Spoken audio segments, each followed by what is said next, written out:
Hello everyone, this is our test brigade meeting which is happening on November 7th, and I have the agenda on the screen, and if there are any other items please add them towards the end of the meeting, but right now we can go with the first one, which is talking about the status updates from various people. Status updates, who can, Gil wants to go first, not Forge? Okay, I can if you want. Okay, so I think I've addressed all the comments on the two Volta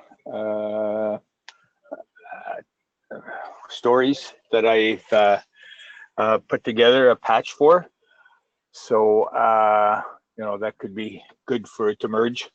I've put the request to add this to the make file. I had a target to the make file as a separate story. So I've created one for that. I've assigned it to myself. So other than that, I've also just for maintenance purposes, I've the stories that I created against PonSim, I've all put a comment that the future is with BBSim for the data plane testing, and I've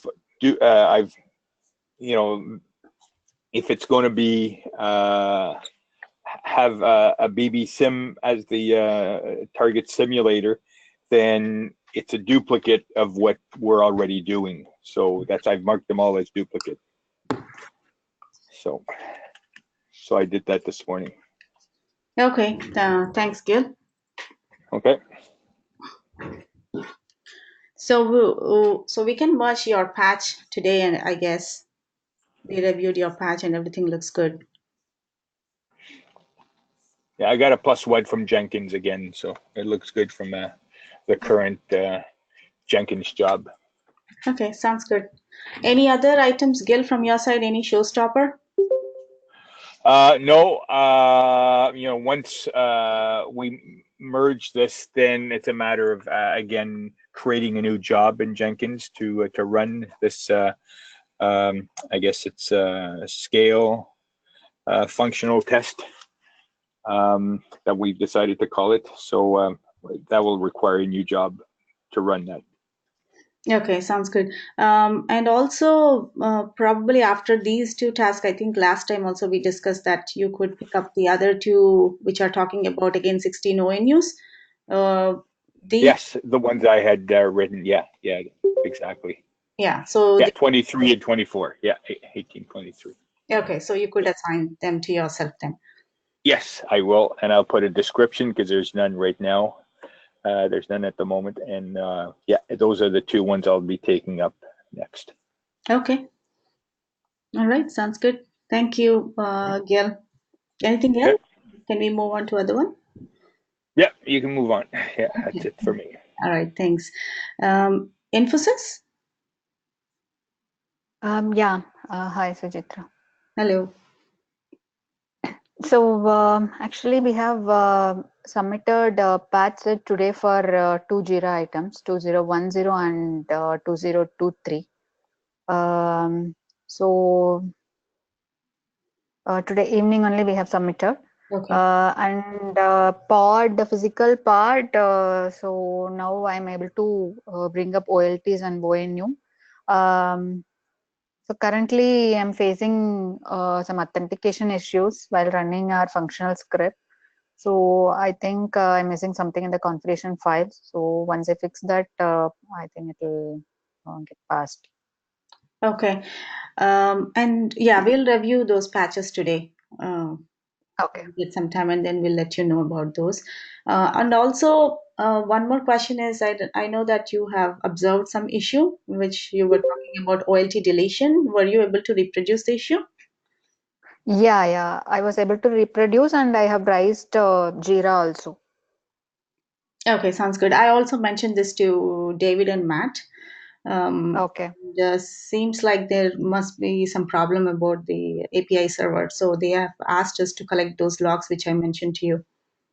Yeah, I have attached those logs in the Jira. Okay, thank you. Yeah, it's 2201. I have shared you through the mail. Okay, sure. I'll check that. Yeah. Okay, thank you. So any other items from you guys, Infosys? I just wanted to check while running the script, I think we are getting the common failure like verify ONU and AAA users failed after retrying for 1 minute. The last error was ONU port 16 not found in AAA users. I just wanted to know, is anyone, one is also facing the same issue? I think that basically means that your authentication did not succeed. Because when authentication succeeds, yeah, go ahead. Yeah, but BBSIM, Suraj and Gayatri, they are working on this BBSIM Jira, right? So they are also facing the same issue. And yesterday, Suraj has shared in our Automation Brigade group also. So do you see that on the physical OLT as well? I mean, physical. Yeah, but before this failure, I was getting an authentication failure also. So I doubt it could be related to that. But BBSIM users also facing the same issue. So that's why I just wanted to check in this forum, is any other also facing this issue. Okay, we are not seeing that issue, Gayatri, because our last night job also succeeded, the test one, if you see, with the default profile and everything looked fine. So maybe you could share some logs with us, collecting some commands from ONOS, and then send them to us if you don't mind.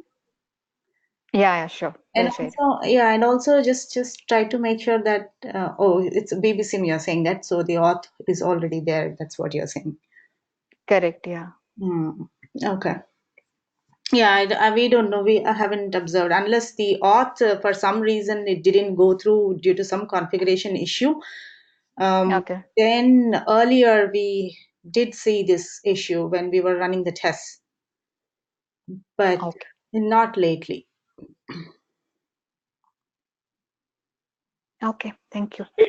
If I may add, okay, I'm not sure, just to add to comment, I'm seeing, like I mentioned last week, where the BBSIM, because I'm testing just with BBSIM, it stays in, one will stay in activation sometimes, occasionally. And another thing I ran into, I guess yesterday when I was running testing, doing the final testing, I saw that one ONU didn't have the correct number of flows assigned to it out of the 16, just the one. Normally it's 4 for all of them. That's what I checked for, and this one had just 2. So, but testing it again, I mean, just clears up, it'll run fine. So I occasionally have, things not working, but again, this is, in my VM. I'm not sure what I would get if it was running on a Jenkins job. So that's would be one thing to, to see if that's the case there or not, and do a comparison. But yeah. So I think you're talking about running your new tests that do a more thorough inspection of the state of the system. Absolutely, that's what I'm talking about. Yeah. So yeah, I think that I've seen occasional issues with the number of flows and things not looking quite right as well when running BBSIM tests, and so I think it's going to be really valuable when we actually get your job running in Jenkins periodically and start collecting data about how often these things happen, and then we can start filing JIRA tickets and getting people looking into them. Okay, that would be good. Okay, so I just wanted to point that out. That just the activation thing. If regardless of the flows is more in-depth kind of testing. But occasionally I see one of them, staying in activation. like all the other ones will go to active state, and this one will stay in activating. Yeah, so it doesn't move. That would be something that anyone would see. It's I'm not pushing anything upon BBSIM specifically. This is something that it should happen automatically. Anyways, I just wanted to point that out. It'll be interesting, like you say, when we have a job running and we start collecting statistics and looking at real logs and trying to identify why it's doing that. Yeah, I have not seen that on the physical hardware when running on hardware. So okay, so yeah, so it's yeah, possible. but on hardware we're not doing 16 ONUs, right? We're doing at most 3 ONUs. So what Jill may be seeing with 16 ONUs is very possible it's a real issue. And like Andy said, I think repeated runs will tell us more. If there is a. Okay, thank you. Okay.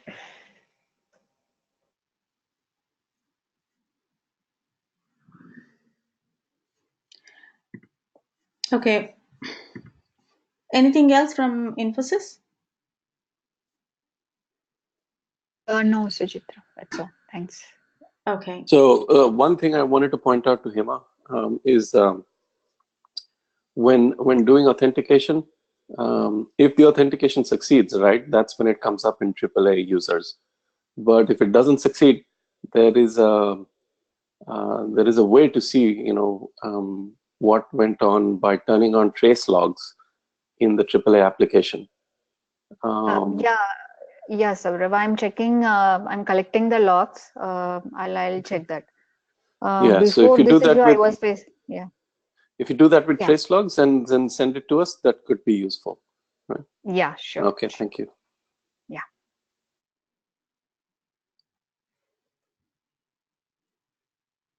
Okay, moving on.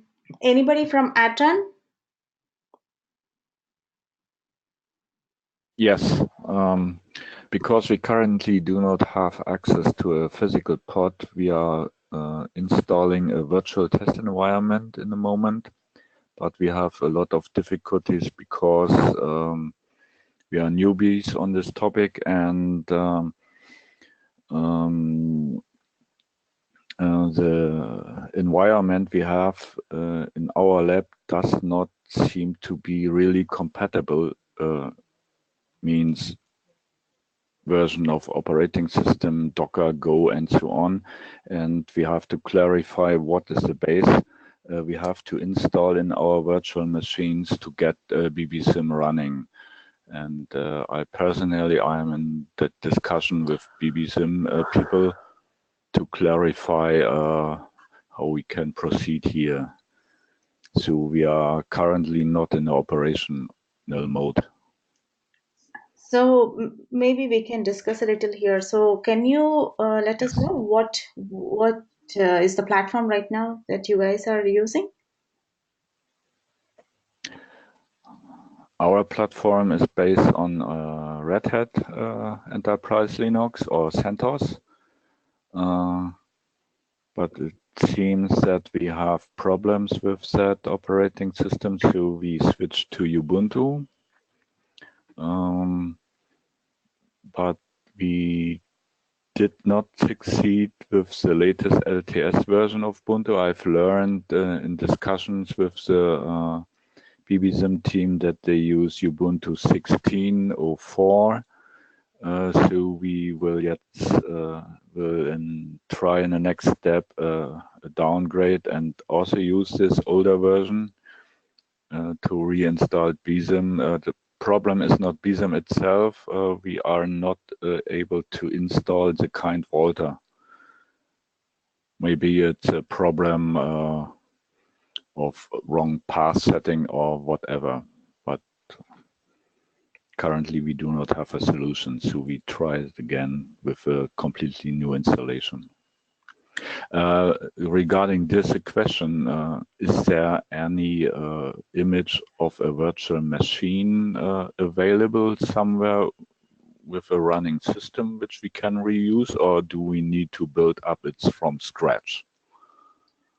I was thinking if we can use anything from Cloud Labs, maybe Andy can suggest on that. Do you have any suggestion, Andy, where they can pick up any virtual environment and then run?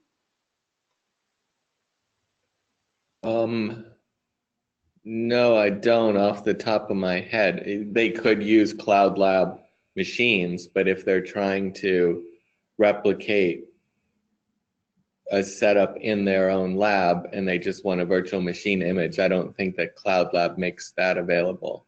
But I think any Ubuntu 16.04 image that you find should work.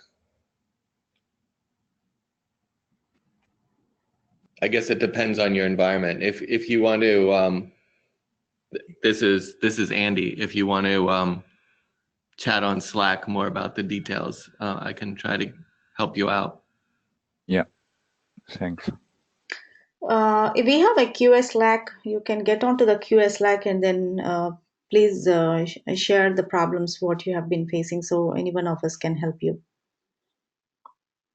I can send you the link offline after the meeting, how to get onto the QS Slack. QS Slack, I can't find this channel. Okay, yeah. Open code project. There's a QA channel.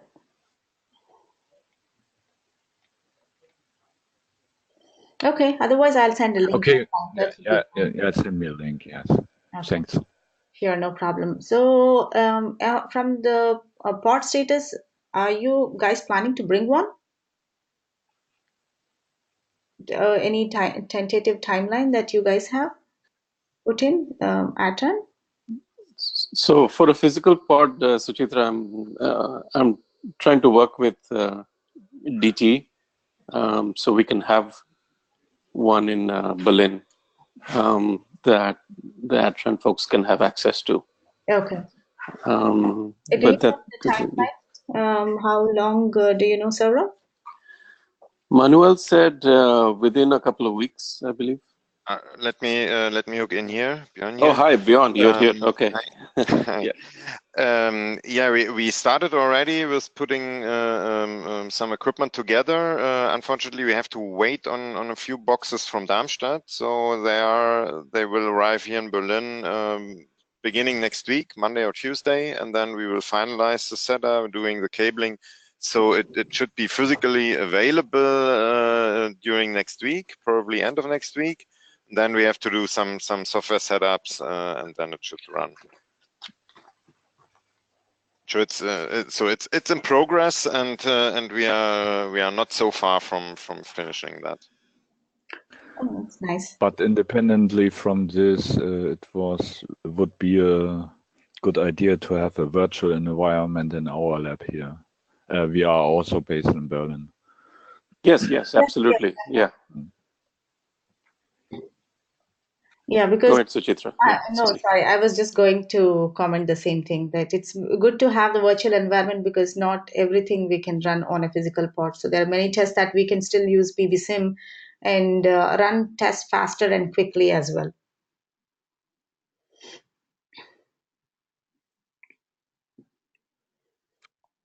Okay. Thanks for the update. Anybody from L&T?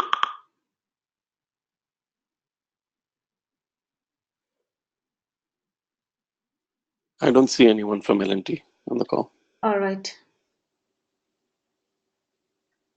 Okay, I think that's it from other people. No, actually, there's people from AT&T and probably Netsia as well. So if yeah, I was going to go to the pod status, the next item. Okay. So right now, I'm Sure. just going through the work progress and the status.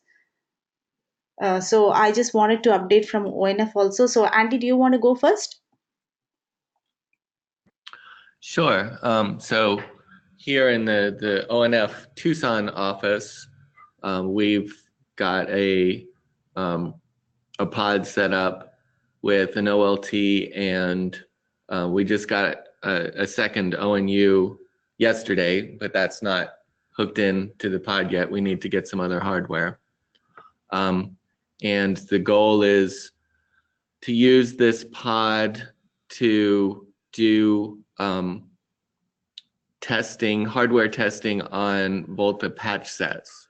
So there will be a way to trigger a hardware test for a patch set in Jenkins or in Jarrett, and then it will run on the pod here. And so we can have even greater assurance that of the quality of the patches going in to Voltha. And so I don't have an ETA on when that capability will be available, but it should be pretty soon. I think it's close to working now. The pod itself is working. It's more just getting the Jenkins pipeline working. So I think that's it. Okay. Thanks, Andy. So I'm just pointing out on the Jenkins about the job that you have built, just verifying how the patches can be built on the physical pod. And this is the one, right? On the that you have been testing? Yeah, I'm looking for the window. Okay. I lost. Yeah, that's it. So yeah, the name is going to get changed to verify physical Voltha patch set, because all the other patch set verification jobs start with verify instead of build. But yeah, that's the one. Okay. Thanks, Andy. Anything else from you? Nope. Okay, and there is also one more change that we did to these jobs here. If you know that we already talked about verifying these jobs on default and the 1TCon 4gem tech profiles, and which was testing earlier with the master branch. So now we also have a released now, since Scott has is releasing the released images, so we are also building a job for that. I'm just looking, yeah. So this is the job that is actually building off of the released versions, and then it also tests after that. So these are the two other jobs that we have created, and we have been testing that this week. And that's all from us here. Any other questions people have?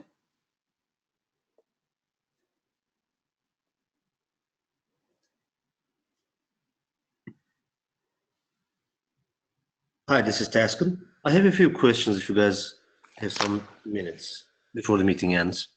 Okay. Sorry, the first question that is centering around the availability of these pods to not just to you guys, but to the availability of the pods to the community, so that the engineers who are making changes can test the functionality as well. I'm glad that we are bringing up the pods, but like, for example, Adran is going to be using it from Berlin office, looks like. Thanks, Björn.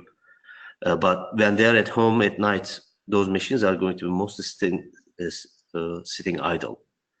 Can the people from India use those? Can the people from US can use it? How do we share these devices so that we can increase the hardware testing?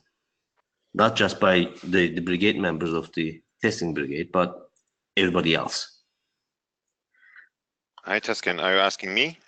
I'm asking a general question. The hardware testing is, I okay. think, In general, we have an free internet access connected to the port with a fixed IP address. So we should be able to set up a VPN or something like that and make it available also for the outside world. So I think from our perspective, no issue to use it remotely around the clock. As a matter of fact, I would really like to have these pods available to the pipeline itself. So when anybody is trying to check code in, we run the test cases for hardware, and if these devices are available at certain hours, we just use them. Yeah, I mean, Taskin, that's exactly what I was trying to describe. That's the use for the Tucson pod, that it's going to be available for testing patch sets that people have uploaded to Garrett. There will be a button or something that you click there. It might not be automatic on every patch set just yet because we're still working out the system. But there will be some way to say, for this patch set that you've uploaded, run this on the physical hardware test, and then that will run on the pod here. So, Right. so this will be the first pod, hopefully in a larger pool of pods that people will make available for doing this kind of thing. Yes. I think we have to go through that kind of thing. I see majority of the test cases are focusing on right now. We are focusing on is BBSIM. It's great that we are making the tests more stable, but as soon as you move to the hardware, our previous experience shows the hardware. If you are not testing hardware, your product is not tested. So, Taskin, just to update you, we do have test cases that are running on both because the same test cases run on both platforms, physical hardware and BVSIM. So, if you notice these jobs right now on the screen, they are all testing for hardware, and whatever Right. cases we have, they are. So, our goal is to make sure that we run the test as much as possible on the physical hardware first, and at the same time we are also doing a majority of tests, the same kind of test that we run on the physical pod we also run on BBSIM, and BBSIM helps us in a way where we can scale up the system, and then it helps us to test even a scaling functionality test as well. And I think you may want to have a quick chat on that regarding OMEC and the experience with the simulation-based testing. We need to increase the number of test cases for the hardware. As a matter of, we need to increase the test cases, period. I looked at the test plan again. I think we have a total of 34. yes, That goes to my second question, but I'm going to go ahead and get to that second question in a minute. I think we need to have some central organizing software, a scheduler, to find these pods available wherever they are available, and run as many tests as possible. I think the Tucson gentleman, I don't know what your name, sorry. Andy. Andy. Hey, Andy. I think Andy's effort is very, very valuable. I think like it's excellent that we're working on that one. Unfortunately, there's just a one pod. We should have a central software where it detects that, oh, Tucson pod is available. Let's go ahead and use that one. Oh, by the way, in Berlin, there are 5 pods available. In Taiwan, there is 10 pods available. Let's go ahead and use these things and make these available to the engineers so that whenever they are debugging something, they can access the devices. Björn is right. It's in a certain IP address. Give them the VPN access and let them do the testing. Second thing is, we really need to go down and look at the test plan. I think it's very weak right now. We've discussed this one previously, Suchita, I think with you as well. Like companies like DT has sent their workflow or use cases. I don't see those cases being incorporated into the test plan. And with 34 test cases, I mean, it's really, really light on the testing subject right now. Yes, that's true. This is so who's tasked with like looking at the overall picture, coming up with the test plan? Just to give you an idea on what a test plan should look like is we work also with the Sonic community. We run nightly 237 test suites, and each test suite has dozens and dozens of test cases. So whenever we're running these test cases, they on 4 machines, they take about 23 hours from end to end on hardware, and we run hundreds and hundreds of test cases, thousands of test cases on different topologies, etc.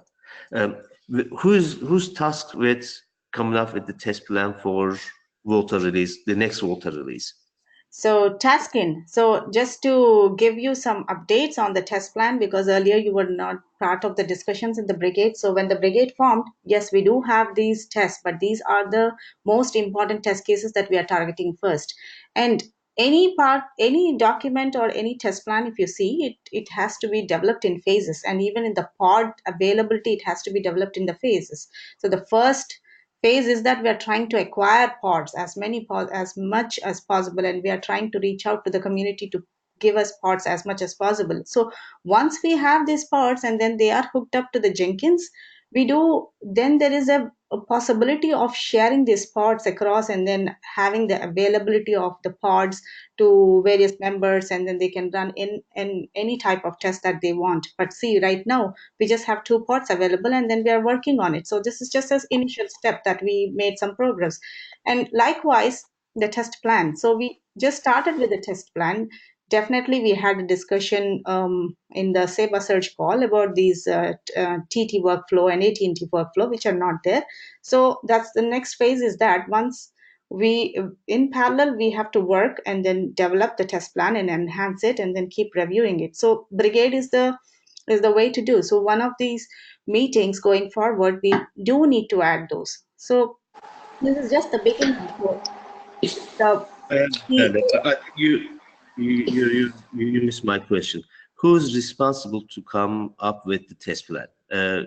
Yesterday, The answer is everyone. The test plan is open, right? That document is open. It's public. Anyone can add to it. I recently asked Turk Telecom, Serkanth, to add to it, and he did. And so we are certainly going to add to it, but literally anyone can add test cases to that test plan. No, that's not the case, Sarah. I do apologize. Sorry. There is this 60% of the functionality that the community does deliver, and you're running the pro.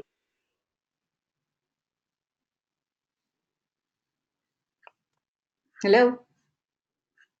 Did we just lose? Yeah. Yeah, somebody told me. Asking, you're cutting out. Yeah. Somebody. Go ahead. I don't know.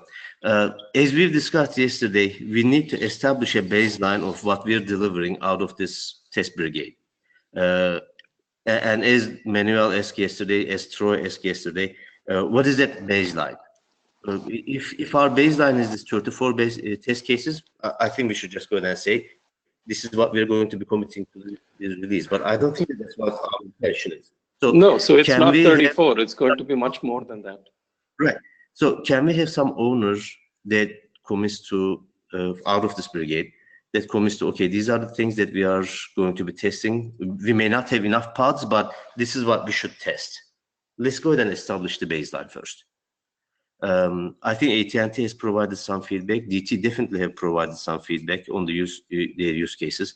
When can we see a comprehensive test plan that would say, here's how we're going to validate what the community is delivering, ONF is delivering, as a part of the 60% of our responsibility.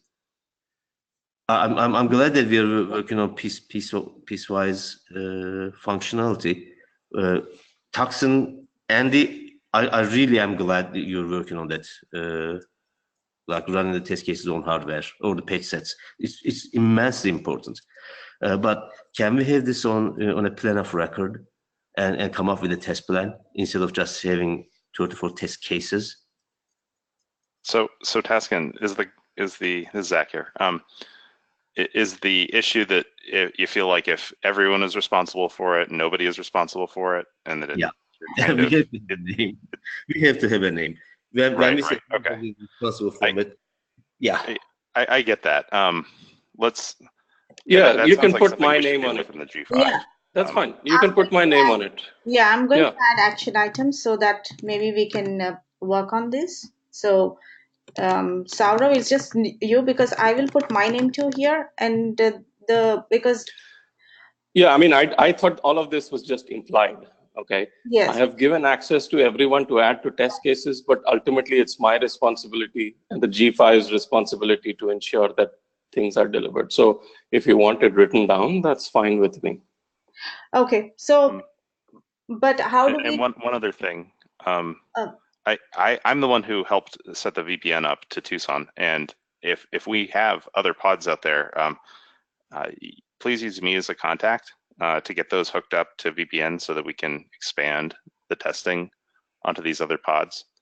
I can help with that and get these remote sites through the process to allow patch sets to be tested and other tests to be run on remote pods, which I think would help with what you're saying about having pods available for use around the clock. Perfect. So yeah, just send me an email, Taskin, and we'll work through that. Internally, I've been talking to, and also some of the operators. We would like to go ahead and put together a big test bed, a number of test beds, maybe 10, 15 of those test beds, and make those available to this central testing environment. And if there are additional pods on different locations, great. But we'd like to be able to go ahead and do this thing in a much widely available way, so that the engineers can run their test cases, they can debug, we can do the patch runs, etc. So let me go ahead and finalize the proposal a little bit. We'll bring it up to the Tiger team G5 thing, but Andy, we'll definitely keep you in the loop. I think you should be part of it. I'm really glad you're working on this. Yeah, definitely keep me in the loop, Taskin. That sounds great. Okay, so regarding going back to the test plan, so Saurav, would you be talking to AT&T and DT to fill the details? Yes. So we can reach out and then they can start adding these into the test plan. Actually, the good news is Bjorn is on the call. Bjorn, maybe a couple of months ago, maybe not even that long, you sent your use cases on a document. Yes, I'm aware of the DT workflow. Yes. Yeah, I'm aware of it. I think beyond, we need to nail down the FTTB use case. Okay. From what I've been hearing from Amit Ghosh, that it's still subject to change. I have a very good idea of the FTTB use case right now, but it's still subject to change. But at some point, we need to nail that down and say that, no, this is exactly what it's going to be. Good point. Good that you remind me. I will talk with him tomorrow about that. So that there was an investigation task to see if what we have in mind, architectural wise, if it is really possible to configure it on a lower level PON device.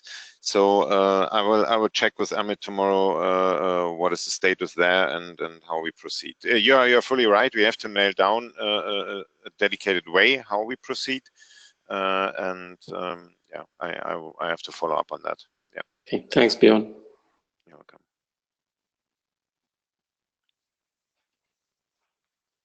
So anything else from your side? Perfect. Taskin, anything else from your side? No, I'm good. I think this is good progress. Okay, so hello, this is Omkar. Can everyone hear me? Yes, we can. So this is Omkar Doshi from AT&T. I just wanted to give a small update. We had a brief conversation with Zach. We are also trying to set up a pod with one server, 3 VMs, Voltha and ONUs, so that ONF Jenkins test framework can connect to it. We are currently trying to figure out what is the best way to provide the VPN access, since it's a bit of a firewall and issue, but I'll continue a conversation with Zach and others to get the pod connected, and we can start the testing. Okay, thanks for the update.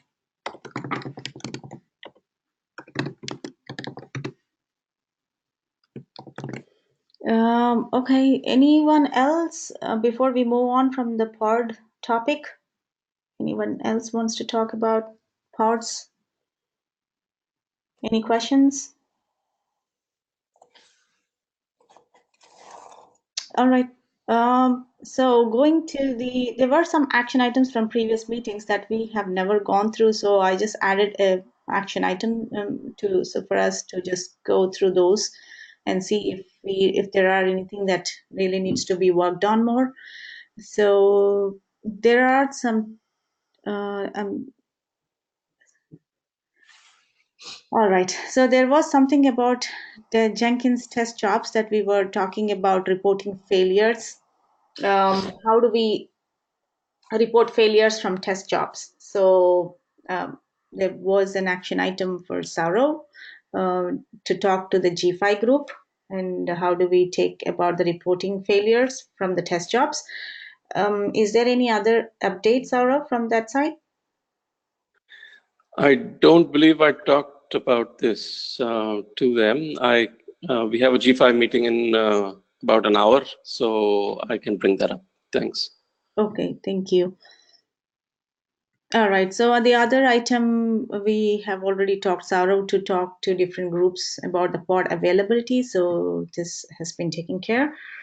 And talking about renaming of jobs, which is on to Zach regarding the way how we were naming some of these path set jobs. So to be to verify and report task. So Zach, any update? I have a patch set that does this, but I haven't managed to get it through because it has a lot of intricacy of job dependency. I will probably get to this in the coming days. Okay. All right. Also, there were a bunch of other changes to conform certain. We had some variables that were being like 3 or 4 different variable names for the same thing. There's some cleanup that needed to happen before then. But I think that'll be dealt with. Yep. All right. So you are taking care of those, both of them. Yep. Okay. Thanks, Matt. Yes, we were talking also, one of the meetings we talked about reporting some of the information after a test job is run or a build job is run. Some of the things were what containers it is running with and the version of the containers and some other outputs after the test runs. We wanted to print out some log statements, some of the for debugging purposes, like the commands from Voltctl and also some commands from ONOS. So those test improvements, we wanted to make those. So we have a framework which is already done. So I took this item and then I did the framework, but it's just that we need to add more commands that we want to report it as part of the test. So that it's still on me, and Saurav is going to give the list of commands that are required, which helps in debugging.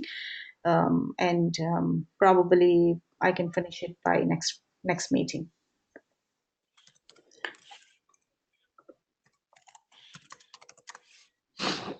Okay, I think those were the action items from the previous meetings. And I don't have any other items here on the agenda. Anyone else on the call have anything to talk or discuss about?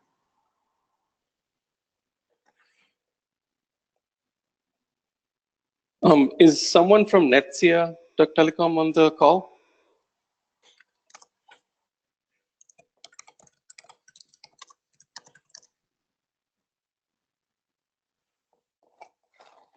Okay, thanks. Okay. All right.